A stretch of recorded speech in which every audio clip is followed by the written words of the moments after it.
Hey everyone, and welcome to the May 2020 update for Fusion 360 Manufacturing. Before we jump in, I just want to remind everyone that the Extended Access program is running through June 30th and gives you access to new commercial trials and the manufacturing extension for free, so you have access to tools and technology you need. Now on to the update. On the turning side, we improved the way we handle X and Z clearance values for profile roughing. Now, if the X clearance is set to a value that pushes it above the clearance radius, the toolpath is simply trimmed to the clearance radius with a warning, telling you that the toolpath was trimmed. We use the X and Z clearance values to define how far to keep the tool away from material while rapid traversing, making turning toolpaths a little bit safer. There are also several user-reported fixes for turning, so make sure to check out Kaching's blog for more info, linked below. If you're wondering how you get to be one of the people whose report is fixed, make sure to post on the manufacturer forum that the turning team monitors closely, also linked in the description.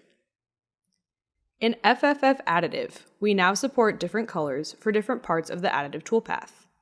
The part is denoted in gray, supports in aquamarine, outer perimeter in red, inner perimeter in green, infill in orange, bridge in yellow, raft in dark purple, and skirt and brim in lighter purple. This should make it easier to view and catch anything unexpected during the toolpath simulation for FFF printing. Finally, on the extension side, we have some updates to steep and shallow. We significantly reduced the calculation time for 5-axis steep and shallow toolpaths that use automatic collision avoidance. We've seen times reduced by more than 50% in some cases.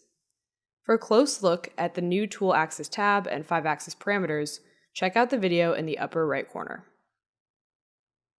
We also expanded the allowable threshold angles to include 0 and 90 degrees. This effectively allows you to generate only steep or shallow passes within the steep and shallow toolpath, where steep passes are generated with a threshold angle of 0 degrees, and shallow passes are generated with a threshold angle of 90 degrees. That's it for this update. As always, make sure to check out the design and engineering update video, which is linked in the upper right-hand corner. Subscribe for more Fusion 360 content, and I'll see you next time.